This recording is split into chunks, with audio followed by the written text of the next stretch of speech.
사랑하는 형제자매님, 여러분의 삶에 하나님의 은혜와 평강이 가득하기를 간절히 기도합니다. 오늘 우리가 함께 나눌 이 말씀이 혹시 모를 영혼의 쇠사슬에서 우리를 자유롭게 하는 귀한 통로가 되기를 소망합니다. 더 많은 분들이 이 생명의 말씀을 통해 참된 자유를 경험할 수 있도록 채널 구독과 좋아요로 이 은혜로운 여정에 동참해 주신다면 하나님의 나라를 확장하는 귀한 사역에 함께하는 것이 될 것입니다. 오늘 우리는 갈라디아서를 통해 우리 영혼의 가장 깊은 곳을 들여다보는 시간을 갖고자 합니다. 사도 바울이 갈라디아 교회에 보낸 편지, 그 중에서도 4장 8절에서 11절의 말씀을 함께 묵상하겠습니다. 제가 봉독하겠습니다. 그러나 너희가 그때에는 하나님을 알지 못하여 본질상 하나님이 아닌 자들에게 종 노릇하였더니 이제는 너희가 하나님을 알 뿐 아니라 더욱이 하나님이 아신 바 되었거늘 어찌하여 다시 약하고 천박한 초등학문으로 돌아가서 다시 그들에게 종 노릇하려 하느냐. 너희가 날과 달과 절기와 해를 삼가 지키니 내가 너희를 위하여 수고한 것이 헛될까 두려워하노라. 아멘. 이것은 살아계신 하나님의 말씀입니다. 여러분, 이 구절은 언뜻 보기에 평범해 보일 수 있습니다. 하지만 이 안에는 우리의 신앙생활 전체를 뒤흔들 만큼 강력하고 심지어는 충격적이기까지 한 메시지가 담겨 있습니다. 이 말씀을 제대로 이해하기 위해 우리는 3가지 질문을 던져보아야 합니다. 첫째, 바울이 말하는 본질상 하나님이 아닌 자들, 즉 우리를 노예로 만드는 가짜 신들은 과연 무엇일까요? 둘째, 그것들은 대체 어떤 방식으로 우리를 노예로 만드는 걸까요? 그리고 마지막으로 가장 중요한 질문입니다.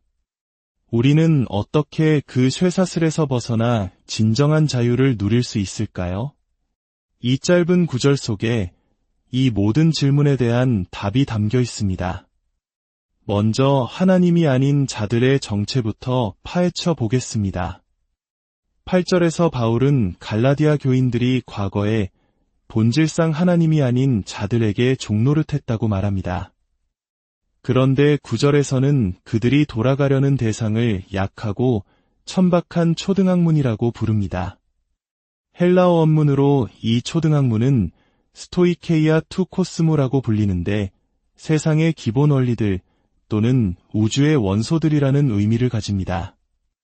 이 단어의 해석을 두고 많은 논쟁이 있었습니다. 어떤 이들은 이것을 단순히 종교의 기초 단계, 즉 ABC와 같은 초보적인 가르침이라고 해석합니다. 그래서 바울이 너희는 이제 복음이라는 고등학문을 배웠는데 어째서 다시 유치한 초등학문으로 돌아가려 하느냐? 라고 책망하는 것이라고 말합니다. 하지만 이것은 너무나 피상적인 해석입니다. 바울이 말하는 스토이케이아는 훨씬 더 깊고 무서운 의미를 담고 있습니다. 당시 고대 사회, 특히 갈라디아 지역의 이방인들은 세상의 모든 만물, 즉 해, 달, 별, 땅, 바다, 바람, 심지어 농업이나 전쟁, 사랑과 같은 모든 현상 뒤에는 그것을 주관하는 신적인 존재, 즉 영이 있다고 믿었습니다. 그들은 농사를 지을 때는 농업의 신에게 제사를 드리고 바다를 항해할 때는 바다의 신에게 기도했습니다.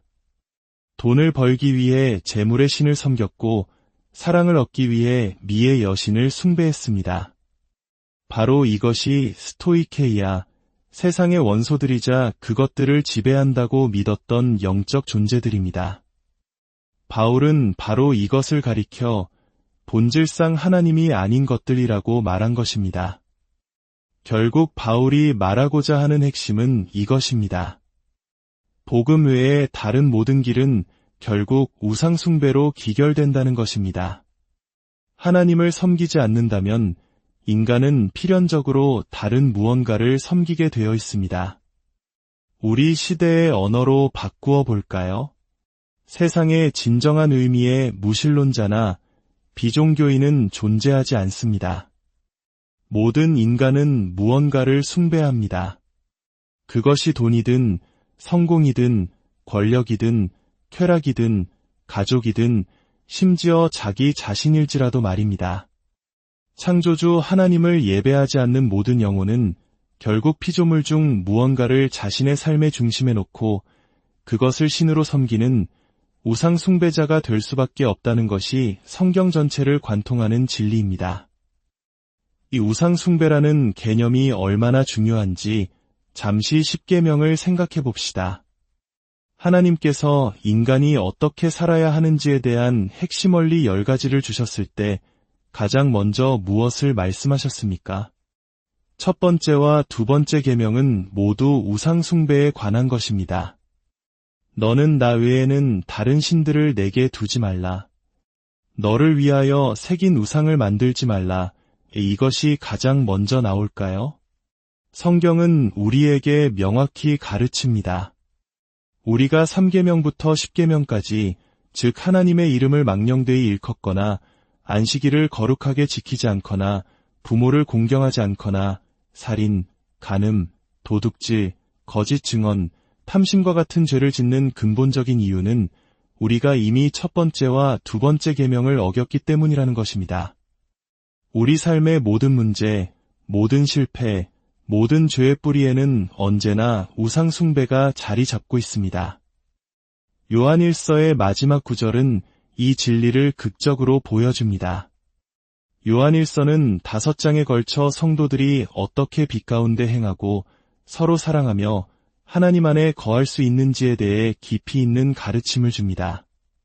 그리고 이 모든 편지를 마무리하는 마지막 한 구절, 5장 21절에서 사도 요한은 이렇게 말합니다. 자녀들아, 너희 자신을 지켜 우상에게서 멀리하라. 생각해 보십시오. 편지 전체에서 한 번도 언급되지 않았던 우상이라는 단어가 왜 가장 마지막에 모든 가르침을 요약하는 것처럼 등장할까요? 이것은 요한이 편지를 쓰다가 갑자기 다른 주제를 떠올린 것이 아닙니다. 이것이야말로 편지 전체의 핵심 요약입니다. 즉, 우리가 빛 가운데 행하지 못하고 사랑에 실패하며 하나님 안에 거하지 못하는 모든 이유는 바로 우리 마음속의 우상 때문이라는 것입니다. 그렇다면 우상이란 정확히 무엇일까요? 영국의 위대한 설교가였던 마틴 로이드 존스 목사님은 우상을 이렇게 정의했습니다. 우상이란 내 삶에서 오직 하나님만이 차지하셔야 할 자리를 차지하고 있는 모든 것이다. 나에게 가장 중심이 되는 것, 절대적으로 필요하다고 느껴지는 것, 내가 그것을 위해 살고 의존하는 모든 것이 바로 우상이다. 우상은 내 삶을 지배하여 나의 시간과 관심, 에너지와 돈을 너무나 쉽게 아무런 노력 없이도 쏟아붓게 만드는 바로 그것이다. 여러분, 우상은 본질적으로 악한 것이 아닐 수 있습니다. 오히려 대부분의 우상은 좋은 것들입니다. 가족, 직장에서의 성공, 건강, 인간관계, 심지어는 교회에서의 봉사까지도 이 모든 선한 것들이 하나님보다 더 중요한 자리를 차지하고 최고의 것이 되는 순간 그것은 신이 되고 동시에 우리를 파괴하는 악마가 됩니다. 선한 것이 최고의 것이 될 때 그것은 우상이 되어 우리 인격의 중심을 차지하고 우리를 지금의 모습으로 만들어버리는 것입니다. 그렇다면 이 우상들은 어떻게 우리를 노예로 만들까요? 바울은 우상에게 돌아가는 것을 다시 종 노릇하려 하느냐고 표현하며 그것들이 우리를 노예로 만든다고 반복해서 경고합니다. 성경은 우상이 우리를 통제하는 방식을 설명하기 위해 에피뚜미아라는 단어를 자주 사용합니다. 이 단어는 종종 정욕이나 탐심으로 번역되지만 그 본질적인 의미는 과도한 욕망입니다. 여기서 중요한 통찰이 있습니다. 성경이 말하는 정욕은 악한 것에 대한 정상적인 크기의 욕망이 아니라 선한 것에 대한 비정상적으로 커져버린 욕망을 의미합니다. 우상은 바로 이 과도한 욕망을 만들어냅니다. 예를 들어, 명예는 좋은 것입니다. 하지만 명예가 우상이 되면 우리는 인정을 받기 위해 과도한 욕망에 사로잡힙니다. 사랑도 좋은 것입니다. 하지만 사랑이 우상이 되면 우리는 그 사랑을 잃을까 봐 두려워하며 집착하게 되고 그것이 우리를 노예로 만듭니다. 우리 삶에서 나타나는 두 가지 예를 들어보겠습니다. 바로 쓴뿌리와 죄책감입니다. 어떤 사람이 부모나 배우자 혹은 친구에게 깊은 상처를 받고 그 쓴 마음에서 헤어나오지 못한다고 상상해 보십시오. 용서하려고 노력했지만 도저히 안 돼요. 분노가 나를 삼키는 것 같아요. 라고 말합니다. 여러분, 그 사람이 쓴뿌리의 노예가 된 근본적인 이유는 상대방이 저지른 잘못 그 자체 때문만이 아닙니다. 물론 그 잘못은 큽니다. 하지만 그를 진정으로 옭아매는 것은 상대방의 잘못으로 인해 내가 잃어버린 것을 내 마음이 절대적으로 필요한 것으로 만들어 버렸기 때문입니다. 그 잃어버린 평판, 자존심, 혹은 기회를 나는 그것 없이는 살 수 없어라고 여기는 순간 그것이 우상이 되어 용서의 문을 닫아버리고 우리를 쓴뿌리의 감옥에 가두는 것입니다. 죄책감도 마찬가지입니다. 어떤 사람이 자신의 실수나 실패 때문에 스스로를 용서하지 못하고 깊은 죄책감과 낮은 자존감에 시달린다고 합시다. 많은 사람들이 이렇게 말하곤 합니다. 하나님은 나를 용서하신다는 걸 알지만 저는 제 자신을 용서할 수가 없어요. 여러분, 이것은 겸손한 고백처럼 들릴지 모르지만 실은 매우 교만한 말이며 우상 숭배의 명백한 증거입니다. 당신이 실패의 늪에서 헤어나오지 못하는 이유는 당신이 저지른 잘못 때문이 아닙니다. 그것은 당신의 마음이 당신이 실패한 그 무언가를 하나님보다 더 중요한 우상으로 섬기고 있기 때문입니다. 그것이 부모님의 기대였든 사회적인 성공이었든 완벽한 도덕성이었든 당신은 은혜의 하나님이 아닌 다른 신을 섬기고 있었던 것입니다. 그리고 그 신을 만족시키지 못한 자신을 스스로 심판하며 용서하지 못하는 것입니다. 당신은 하나님의 용서보다 당신의 우상이 내리는 판결을 더 중요하게 여기고 있는 것입니다. 이처럼 우상은 우리를 노예로 만듭니다. 이제 오늘 말씀의 가장 충격적인 부분으로 넘어가겠습니다. 이 부분이 바로 이 구절을 그토록 놀랍게 만드는 이유입니다. 바울은 갈라디아 교인들에게 말합니다. 너희는 과거의 우상들의 노예였는데 이제 다시 그 노예 상태로 돌아가려 하느냐? 이 어리석은 자들아, 내가 너희를 위해 한 수고가 헛될까 두렵다. 여기서 우리가 반드시 기억해야 할 것이 있습니다. 갈라디아 교인들이 기독교인이 되기 전 그들은 어떤 사람들이었습니까? 그들은 이방인, 즉 로마 문화권의 이교도들이었습니다. 성경적인 기준에서 볼 때 그들의 삶은 매우 방탕하고 부도덕했습니다. 그들은 말 그대로 나무와 돌로 만든 우상 앞에 절하고 온갖 종류의 음란과 미움 속에서 살아가던 사람들이었습니다. 그런데 지금 그들이 유혹받고 있는 것은 무엇입니까? 갈라디아서 전체를 쓰게 만든 그 유혹은 그들이 다시 과거의 방탕한 삶으로 돌아가려는 유혹이 아니었습니다. 정반대였습니다. 거짓 교사들이 와서 이렇게 가르친 것입니다. 하나님께 진정으로 인정받으려면 예수님을 믿는 것만으로는 부족하라. 당신들은 성경의 모든 율법을 철저하게 지켜야 한다. 할례를 받아야 하고 모든 절기와 규례를 지켜야 한다.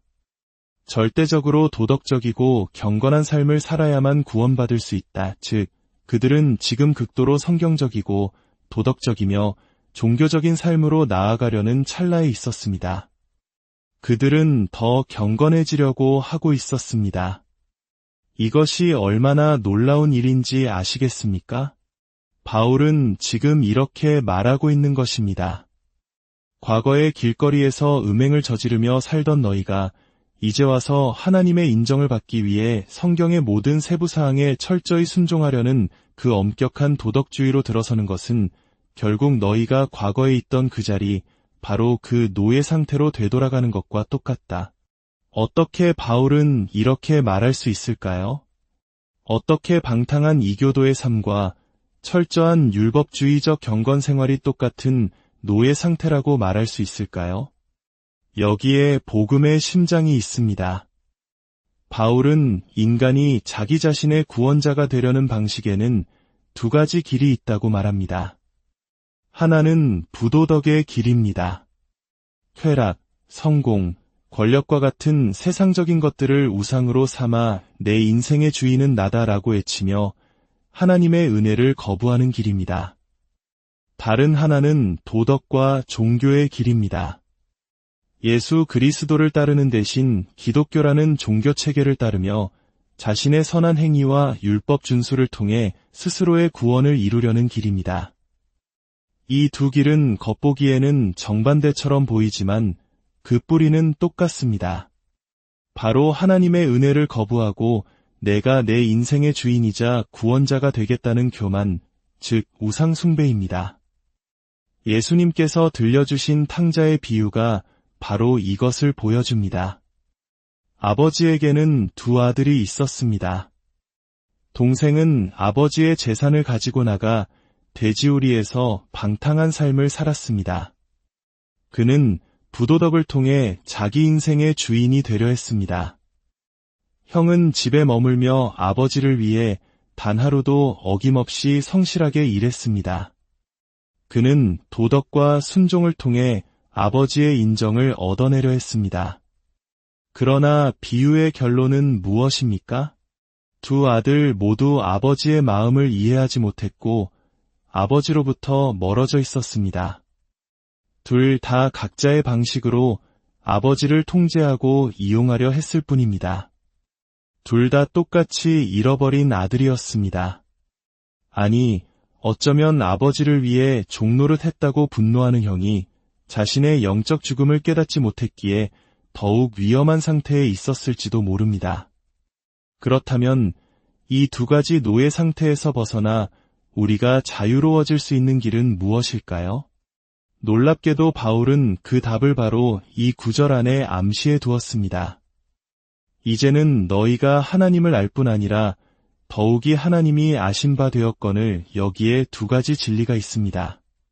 첫째, 바울은 너희가 하나님을 아는 것보다 하나님께 알려진 것이 더 근본적이고 중요하다고 말합니다. 우리의 신앙을 세우는 가장 기초적인 사실은 내가 하나님을 경험하고 그분의 사랑을 느끼고 밤낮으로 기도하는 나의 행위가 아닙니다.